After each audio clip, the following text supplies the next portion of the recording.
Hello friends, good morning.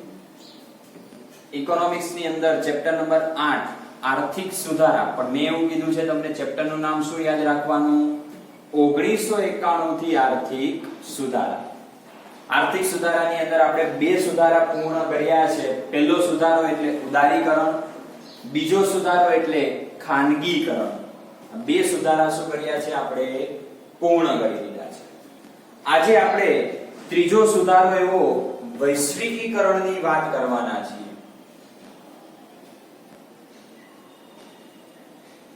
વૈશ્વિકીકરણ એના વિશે શું લખવાની છે? ટૂંક નોંધ કે વૈશ્વિકીકરણ કોને કહેવાય? તો વૈશ્વિકીકરણ એટલે કે દેશના અર્થતંત્રને વિશ્વના અર્થતંત્ર સાથે સાંકળવાની પ્રક્રિયા. પહેલા આપણે એનો શું લખીશું? અર્થ. કે વૈશ્વિકીકરણ એટલે શું કહેવાય? તો આખો અર્થ છે કે દેશના અર્થતંત્રને, કોને? દેશના અર્થતંત્રને વિશ્વના અર્થતંત્ર સાથે, વિશ્વના અર્થતંત્ર સાથે સાંકળવાની ક્રિયા એટલે એને શું કહેવાય? વૈશ્વિકીકરણ. વિદ્યાર્થી મિત્રો, હું ટૂંકમાં તમને અહીંયા સમજૂતી આપું છું કે વૈશ્વિકીકરણ એટલે શું. તો કે ભારત દેશ અને સામે કોઈ બીજો દેશ, ઉદાહરણમાં આપણે લઈએ છીએ અમેરિકા. હવે વૈશ્વિકીકરણની નીતિના કારણે શું થયું? તો ટૂંકમાં હું તમને સમજૂતી આપું કે ભારત દેશનો કોઈ પણ ઉદ્યોગ વિશ્વના કોઈ પણ દેશમાં જઈને ઉદ્યોગ કરી શકે છે, ધંધો કરી શકે છે, કોઈ પણ પ્રવૃત્તિ કરી શકે છે. ટાટા કંપની છે, અદાણી કંપની છે, રિલાયન્સ કંપની છે, એ ભારતમાં છે, પણ એને અમેરિકામાં પોતાની સ્થાપના કરવી હોય તો કરી શકે છે. શા માટે? કારણ કે સરકારે શું કર્યું છે? વૈશ્વિકીકરણ. બીજું, અમેરિકાની કોઈ કંપની ભારતમાં આવીને ધંધો કરવા માંગે છે, કોઈ નવી ટેકનોલોજીની શરૂઆત કરવા માંગે છે, તો પણ ભારત સરકાર પણ એને પરમિશન આપી શકે છે. એના માટેના જે નિયંત્રણો હતા, જે મર્યાદાઓ હતી, એ સરકારે શું કરી? દૂર કરી. એ નીતિ એટલે વૈશ્વિકીકરણની નીતિ. અત્યારે તમે જે પંજાબી, સાઉથ ઇન્ડિયન બધું ખાઈ રહ્યા છો તો એ વૈશ્વિકીકરણની બદૌલતના કારણે. જો વૈશ્વિકીકરણ ના કર્યું હોત તો પીઝા ના જોવા મળે, બર્ગર ના જોવા મળે, આવી વસ્તુ જ ના જોવા મળે તમને. તો હજી પણ તમે દેશી બાજરાના રોટલો અને કઢી ખાતા હોત. તો આ બધું કોના કારણે શક્ય બન્યું છે? વૈશ્વિકીકરણ. બીજું, આપણી જે ફેશન છે એમાં પણ પરિવર્તન આવ્યું છે. આપણે બધાએ જીન્સ, ડ્રેસ, ટી-શર્ટ આ બધાનો સ્વીકાર કર્યો છે. બાકી પહેલાની ફેશન, તમારા પપ્પાના જો જૂના ફોટા પડ્યા હોય તો તમે જોઈ શકો છો કે એની ફેશનો કેવી હતી પહેલાની. એ ફેશનમાં પરિવર્તન પણ કોને કારણે આવ્યું? વૈશ્વિકીકરણ. કારણ કે વિશ્વના બજારોની જે વસ્તુ હતી એ ભારતના બજારોમાં વેચાવા લાગી. એટલે અહીંયા વ્યાખ્યાયિત કીધું કે દેશનું અર્થતંત્ર એટલે ભારત દેશનું અર્થતંત્ર છે અને ક્યાં સાંકળવાનું છે? વિશ્વના અર્થતંત્ર સાથે, કે એની સાથે તાલ મિલાવીને ચાલવાનું છે, જેથી ભારત દેશ પણ વધુને વધુ વિકાસ કરી શકે. તો આ ટૂંકી અને ટચ ઇન્ફોર્મેશન મેં તમને આપી દીધી. વૈશ્વિકીકરણ એટલે શું? કે વૈશ્વિકીકરણ એટલે કે ભારત દેશનો જે ઉદ્યોગ છે, જે પ્રવૃત્તિ છે, એ વિશ્વના બજારોમાં ચાલે તો એને વૈશ્વિકીકરણ કહેવાય. અને બીજા શબ્દોમાં કહીએ તો કે ભારતની વસ્તુ વિશ્વના બજારોમાં વહેંચાય તો એ પણ એક શું છે? વૈશ્વિકીકરણ છે. ચલો આગળ જોઈએ છીએ કે વૈશ્વિકીકરણની અસર શું થઈ. વૈશ્વિકીકરણની અસરો, કે વૈશ્વિકીકરણને કારણે શું પરિવર્તનો આવ્યા છે એ ચેક કરીએ આપણે. તો પહેલું જ પરિવર્તન આવ્યું છે, આયાત નિકાસ પરવાના નીતિ સરકારે શું કરી છે? હળવી કરી છે.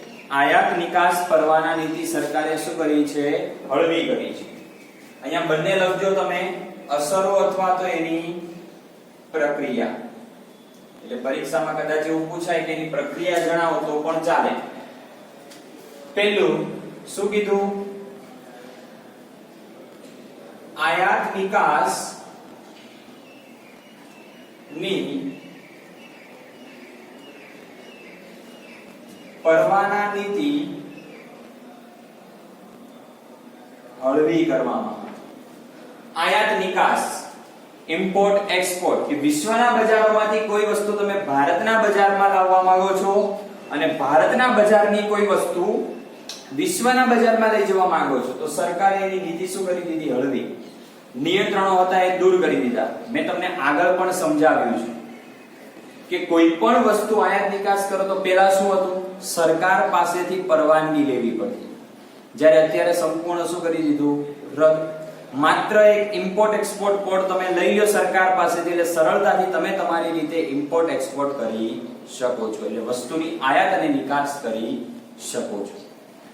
બીજું થયું છે દેશ અને વિદેશના ચલણ સાથેના વિનિમય દરને ક્રમશઃ મુક્ત બનાવી હુંડિયામણના ખરીદ વેચાણને સરળ બનાવી.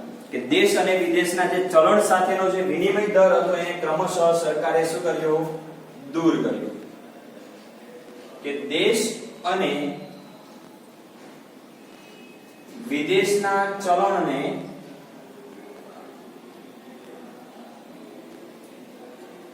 ક્રમશઃ મુક્ત કર્યો. સાથે સાથે વિદેશી હુંડિયામણ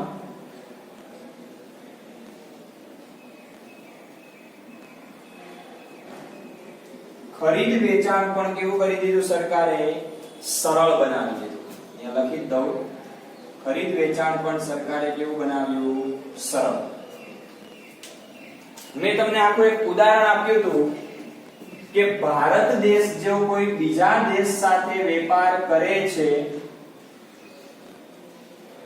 તો અમેરિકા સાથે વેપાર કરે તો ભારત દેશનું ચલણી નાણું રૂપિયો છે જ્યારે અમેરિકાનું ચલણી નાણું ડોલર છે.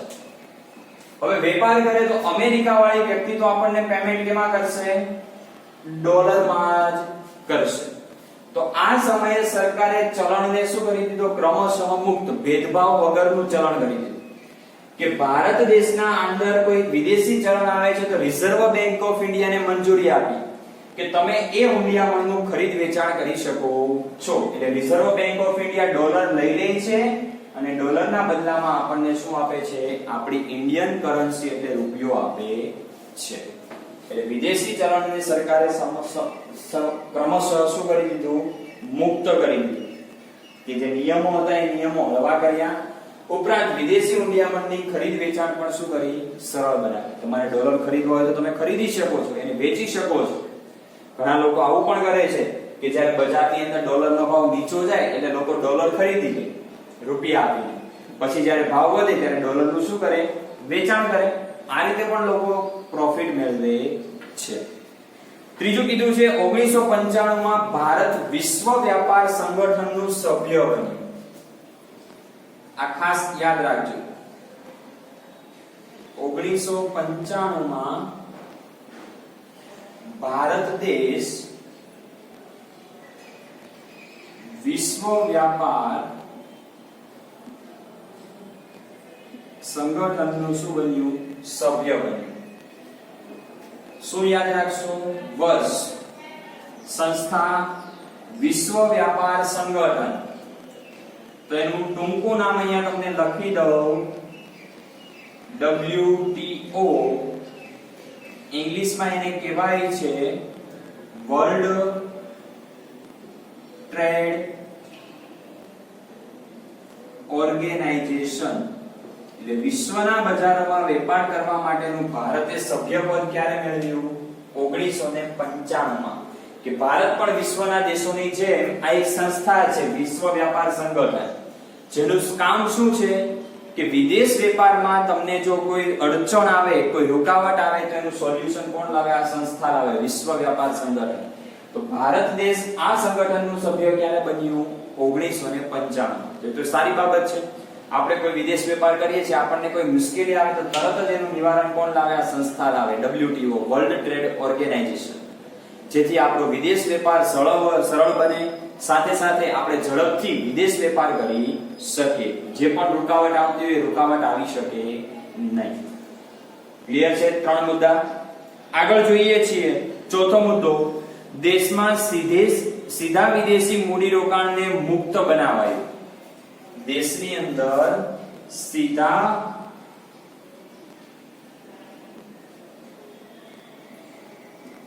વિદેશી મૂડીરોકાણને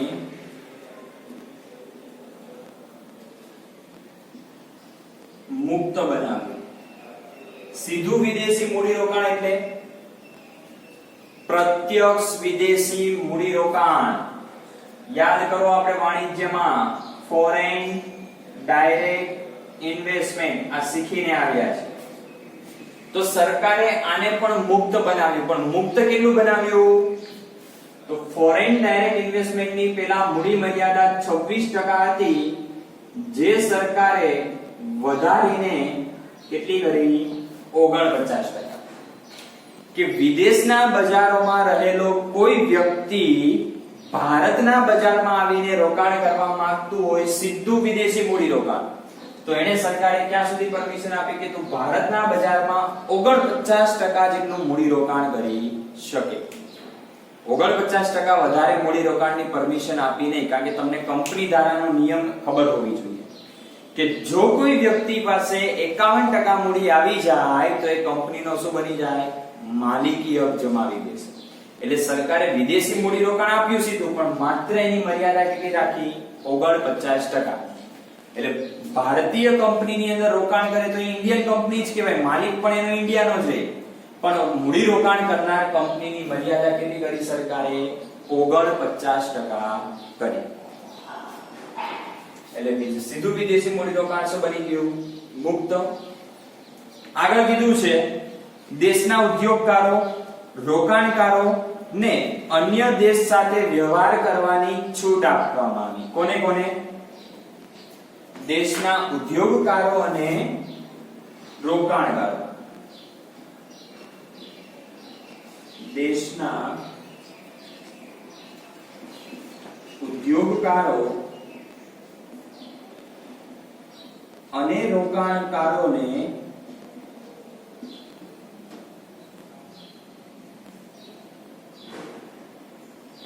અન્ય દેશ સાથે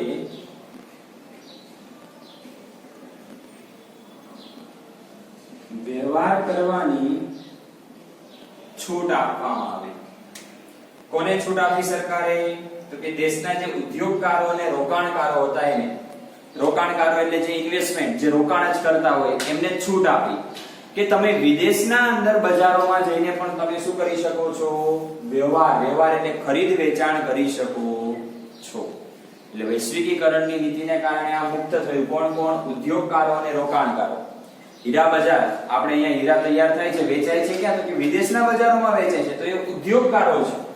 રોકાણકારો એટલે શેર માર્કેટ આવે, તમે વિદેશી કંપનીના શેર પણ ખરીદી શકો, ફોરેન કંપની જે આપણે કહીએ, અને ફોરેન વાળા આપણી ઇન્ડિયન કંપનીના પણ શેર પરચેસ કરી શકે છે. તો શેર બજારને પણ શું કરી દીધું? સ્વતંત્ર બનાવી દીધું. એટલે આ વ્યવહાર કરવાની સરકારે શું આપી? છૂટ આપી. આગળ કીધું છે દેશમાં રાજ્ય દેશ અને વિદેશ માટે તટસ્થ નીતિનો અમલ કર્યો. દેશ અને વિદેશ માટે એક તટસ્થ નીતિનો અમલ કર્યો. એટલે એ નીતિ એટલે કઈ? વૈશ્વિકીકરણ નીતિ. કે દેશ અને વિદેશના ઉદ્યોગકારો, રોકાણકારો અને કંપનીઓ એકબીજા સાથે સરળતાથી વેપાર કરી શકે છે. તટસ્થ, સ્વતંત્ર, પોતાની ઈચ્છા અનુસાર. તો એ માટે તટસ્થ નીતિનો સરકારે શું કર્યો? અમલ કર્યો. અને આગળ વિદેશ સાથેના સાંસ્કૃતિક અને સામાજિક સંબંધો પણ શું બન્યા? સરળ બન્યા. કે વિદેશ સાથેના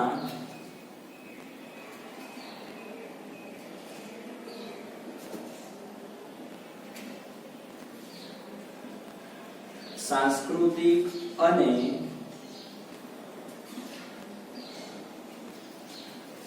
સામાજિક સંબંધો કેવા બન્યા? સરળ. આપણે જોઈએ છીએ ટીવી અને ન્યૂઝ ચેનલની અંદર આપણા દેશના વડાપ્રધાન શ્રી નરેન્દ્રભાઈ મોદી શું કરે છે કે વિદેશ સાથેના સંબંધો વધુને સારા બનાવે છે. વિદેશોની મુલાકાત લે છે, વિદેશના જે વડાપ્રધાન છે, વિદેશના જે નાગરિકો છે ને ભારતમાં આવવાની તક આપે છે. દરેક વિદ્યાર્થીને પણ ખબર હશે, જો ઘરે મોટા ભાઈ બહેન હશે તો, કે પહેલા એને જો વિદેશની અંદર ભણવા જવું હોય તો કેટલી બધી મુશ્કેલીઓ આવતી હતી, જે અત્યારે એકદમ કેવી બનાવી દીધી છે? સરળ બનાવી દીધી છે. એક સામાન્ય જેવી એક્ઝામ આપણે કહીએ છીએ કે IELTS ની એક્ઝામ આવે છે, એક્ઝામ પાસ કરો, એની અંદર કંઈક બેન્ડ મેળવવાનો હોય, બેન્ડ મેળવો, સરળતાથી તમને વિદેશની અંદર અભ્યાસ કરવાની તક સરકારે આપી છે. કોના કારણે? તો કે દેશ અને વિદેશના આ સાંસ્કૃતિક અને સામાજિક સંબંધોને કારણે. આપણને ખબર છે ભારત અને પાકિસ્તાનના સંબંધો, તો કે આપણને ખબર છે 36 નો આંકડો છે. ચલો, Bharat America, Germany, Japan, France આ બધાના સંબંધો સારા છે. તો એ દેશમાં વેપાર કરવો કેવો બને? આપણા માટે ખૂબ જ સરળ બને. કે દરેક દેશ વચ્ચે જો આવા સારા સંબંધો હોય તો એક દેશ બીજા દેશ સાથે સરળતાથી વેપાર કરી શકે છે. ક્લિયર છે? તો વિદ્યાર્થી મિત્રો, આ છે આપણી ટૂંકનોંધ, વૈશ્વિકીકરણની ટૂંકનોંધ. આ પ્રશ્ન પરીક્ષામાં 2 ગુણ અને 3 ગુણમાં પૂછાય છે. 2 ગુણમાં પૂછાય તો 4 મુદ્દા લખવાના, અને 3 ગુણમાં પૂછાય તો બધા મુદ્દા લખવાના છે. ક્લિયર છે? તો આ હતી આપણી વૈશ્વિકીકરણની અસર, કે એની પ્રક્રિયા શું છે, કે શું ફેરફાર થયો છે, એ બધું આપણે આની અંદર ચર્ચા કરી છે. ક્લિયર છે? ઓકે. હવે આગળ નવું આવે છે પ્રશ્ન, ભારતમાં વિદેશી મૂડીરોકાણનો ખ્યાલ.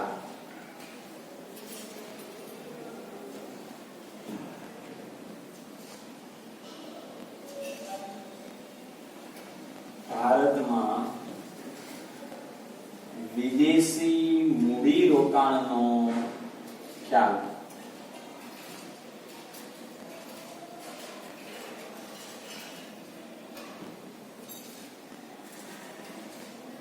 સમજાવો. વિદેશી મૂડીરોકાણ એટલે ફોરેન કરન્સીને ભારતમાં રોકાણ કરવા માટેનો આપણે ખ્યાલ જોવાનો છે.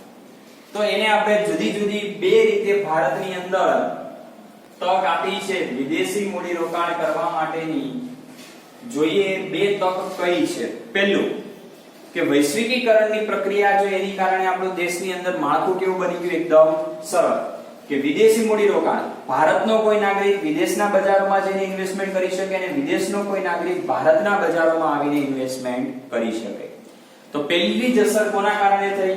કે વૈશ્વિકીકરણને કારણે દેશમાં વિદેશી મૂડીરોકાણ કેવું બની ગયું? એકદમ સરળ બની ગયું. તો પહેલું વાક્ય ત્યાંથી જ શરૂઆત કરવાની છે.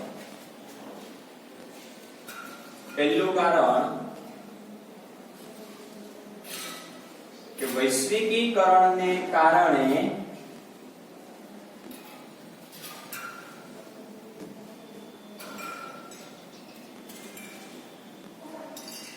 વિદેશી મૂડીરોકાણ કેવું બન્યું? સરળ બન્યું.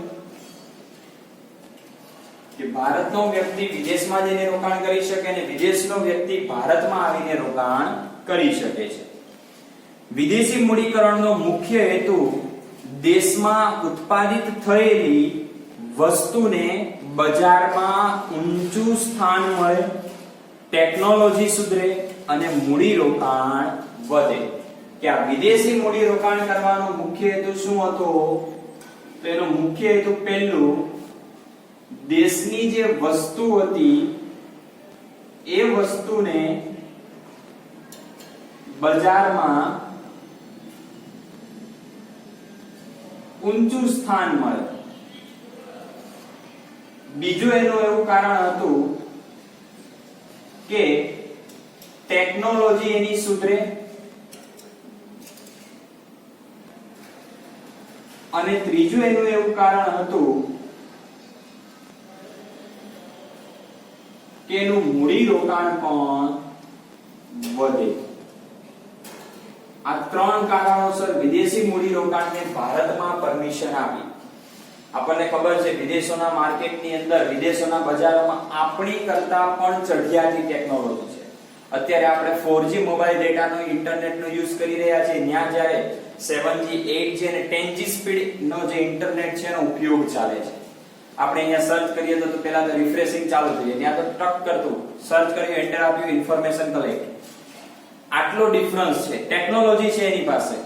બીજી વસ્તુ, મોબાઈલ કંપનીની અંદર આપણે જોવા જઈએ તો આપણે જે મોબાઈલનો યુઝ કરીને ફેંકી દઈએ છીએ એ કંપની અને એ ટેકનોલોજી વિદેશોમાં ક્યારની વહી ગઈ હોય છે અને ત્યાં કંઈક બીજી ટેકનોલોજી ચાલતી હોય અને એ ટેકનોલોજી પછી ભારતમાં આવે છે. તો આ જ કારણ હતું કે વિશ્વના બજારોમાં ભારતની વસ્તુનું ઊંચું સ્થાન પણ મળે, ભારતની ટેકનોલોજી પણ શું થાય, ધીમે ધીમે સુધરે. કારણ કે વિદેશમાંથી ટેકનોલોજી લાવો તો તમારી ટેકનોલોજી સુધરે, પણ દેશમાં ટેકનોલોજી ક્યારેય સુધારો થાય નહીં. અને બીજું એક કારણ હતું, દેશની અંદર મૂડીરોકાણમાં શું થાય, વધારો થાય. ક્લિયર છે? તો આ ત્રણ કારણોસર વિદેશી મૂડીરોકાણનો ખ્યાલ સરકારે મેળવ્યો. એની અંદર પહેલું છે વિદેશી મૂડીરોકાણના પ્રકારો જોવાના છે.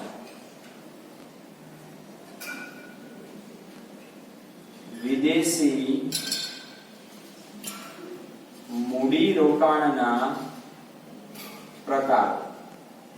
તો વિદેશી મૂડીરોકાણના કંઈક બે પ્રકારો પડે છે. પહેલું, વિદેશી સંસ્થાકીય મૂડીરોકાણ. વિદેશી સંસ્થાકીય રોકાણ, જેને ટૂંકમાં FII, foreign institutional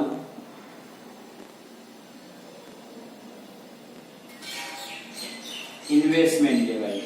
FII, foreign institutional investment, વિદેશી સંસ્થાકીય રોકાણ. એની અંદર શું છે કે જ્યારે વિદેશી રોકાણકારો વસ્તુ કે સેવામાં રોકાણ કરવાને બદલે નાણાં બજાર અને મૂડી બજારમાં શેર કે બોન્ડ ખરીદીને રોકાણ કરે તો તેને વિદેશી સંસ્થાગત અથવા તો સંસ્થાકીય રોકાણ કહે છે. આનો પેલા અર્થ છે. શું કીધું અર્થની અંદર? જો ચોપડીની અંદર કે જ્યારે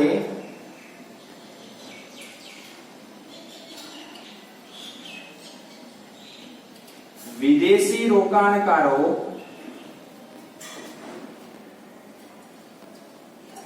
વસ્તુ કે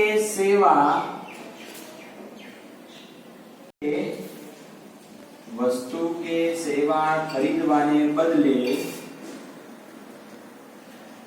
મૂડી બજાર અને નાણાં બજારમાં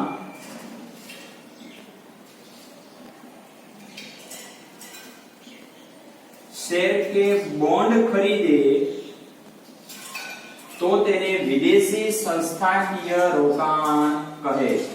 કે વસ્તુ કે સેવા નહીં ખરીદવાની, પણ ભારતના શેર બજારમાંથી એને શું ખરીદવાનું? શેર કે બોન્ડ. એટલે ભારતમાં બે બજાર છે, મૂડી બજાર અને નાણાં બજાર. મૂડી બજાર અને નાણાં બજારમાં શેનું ખરીદ વેચાણ થાય? તો કે શેર અને બોન્ડ, અને શેર અને ડિબેન્ચર તો પણ ચાલે, કે શેર અને ડિબેન્ચર ખરીદવાના. જુદી જુદી કંપનીઓ ભારતની છે, આપણને ખબર છે શેર બજારમાં પોતાના શેર બહાર પાડે. તો વિદેશી રોકાણકારોએ ક્યાં રોકાણ કરવાનું? ભારતના શેર માર્કેટમાં, એટલે કે મૂડી બજાર અને નાણાં બજાર.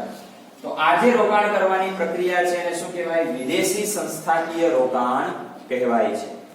એની અંદર પહેલું કીધું છે, આવી કંપનીઓએ તો સૌપ્રથમ પહેલા વિદેશી સંસ્થાગત રોકાણ તરીકે રજીસ્ટ્રેશન કરાવવું પડે. આવી કંપનીઓએ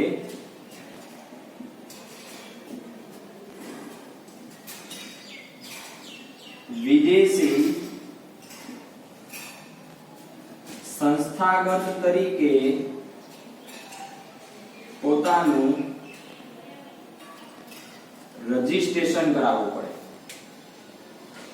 કે કોઈ વિદેશી કંપની ભારતના બજારમાં આવીને રોકાણ કરવા માંગતી હોય તો પહેલા એને પોતાનું રજીસ્ટ્રેશન કરાવવું પડે વિદેશી સંસ્થાગત કે અમે ફોરેન ઇન્વેસ્ટમેન્ટ કરીએ કે ફોરેન ઇન્સ્ટિટ્યુશનલ છીએ, અમે વિદેશી સંસ્થા છીએ અને ભારતમાં આવીને રોકાણ કરવા માંગીએ છીએ, પહેલા એનું ભારત સરકાર પાસે રજીસ્ટ્રેશન કરાવવું પડે. રજીસ્ટ્રેશન કરાવો, સરકાર તમને પરમિશન આપે, પછી તમે ભારતના મૂડી બજાર અને નાણાં બજારમાં શેર કે બોન્ડ ખરીદી અને વેચી શકો છો. આ પહેલી શરત. બીજું, આવું રોકાણ વિદેશી બેંકો, વીમા કંપનીઓ અને મ્યુચ્યુઅલ ફંડ જેવી કંપનીઓ કરે છે. આવું જે રોકાણ છે કોણ કરે છે? તો આવું રોકાણ પહેલું વિદેશી બેંકો,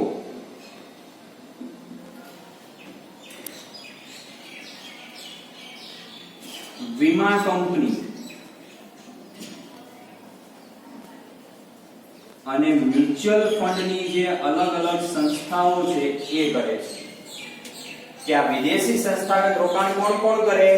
તો વિદેશની બેંકો ભારતમાં આવીને રોકાણ કરે, વીમા કંપનીઓ, ઇન્સ્યોરન્સ કંપની અને મ્યુચ્યુઅલ ફંડ. આ ત્રણ સંસ્થાઓ શું કરે છે? વિદેશી સંસ્થાકીય રોકાણ કરે છે. સેમ ટુ સેમ એવું જ હોય. ભારતની કોઈ કંપની વિદેશમાં જઈને રોકાણ કરવા માંગતી હોય તો ત્યાંની પરમિશન લેવી પડે, ત્યાં આપણે રજીસ્ટ્રેશન આ રીતે કરાવવું જ પડે, તો જ આપણને વિદેશની સરકાર આપણને ઇન્વેસ્ટમેન્ટ કરવાની પરમિશન આપે છે. આથી કેટલીક કંપનીઓ જેટલી ઝડપથી શેર બજારમાં નાણું આપે છે એટલી જ ઝડપથી નાણું પાછું ખેંચી લે છે. આથી કંપનીઓ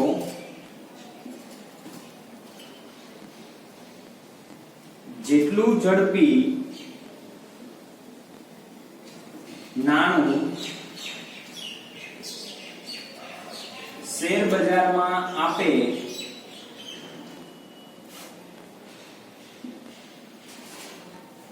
એટલું ઝડપી પાછું ખેંચી લે છે. આવી કંપનીઓ, વિદેશી બેંકો, વીમા કંપનીઓ એક સાથે આવે રોકાણ કરવા, 10 લાખ 15 લાખ નું રોકાણ કરે તો જો જેટલું ઝડપી ઇન્વેસ્ટમેન્ટ કર્યું એટલું ઝડપી એ પાછું પણ ખેંચી જ લે. વધારે સમય રોકાણ કરતા નથી એટલે ટૂંકા ગાળાના રોકાણ કરે તો આવા રોકાણકારોને શું કહેવાય? વિદેશી સંસ્થાકીય રોકાણ કહેવાય છે. તો વિદ્યાર્થી મિત્રો, આ મૂડી રોકાણનો પહેલો પ્રકાર પૂરો થયો. બીજો પ્રકાર જે છે એનું નામ હું તમને ટૂંકમાં જણાવી દઉં, FDI, પ્રત્યક્ષ વિદેશી મૂડીરોકાણ, ફોરેન ડાયરેક્ટ ઇન્વેસ્ટમેન્ટ. આની ચર્ચા હવે આપણે નેક્સ્ટ લેક્ચરમાં કરીશું. તો અહીંયા આપણે આ લેક્ચર પૂરો કરીએ છીએ. હોમવર્કની અંદર પહેલું તમારે ટૂંક નોંધ લખવાની છે. કઈ? તો વૈશ્વિકીકરણની. અને બીજું આ પ્રશ્ન લખવાનો છે વિદેશી મૂડીરોકાણ વિશેનો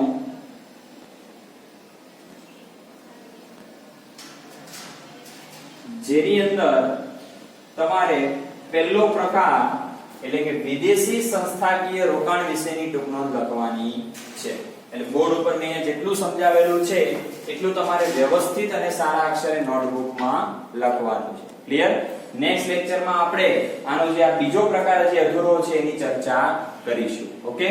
તો સારું, ચલો હવે મળીશું આપણે નેક્સ્ટ લેક્ચરમાં. Thank you.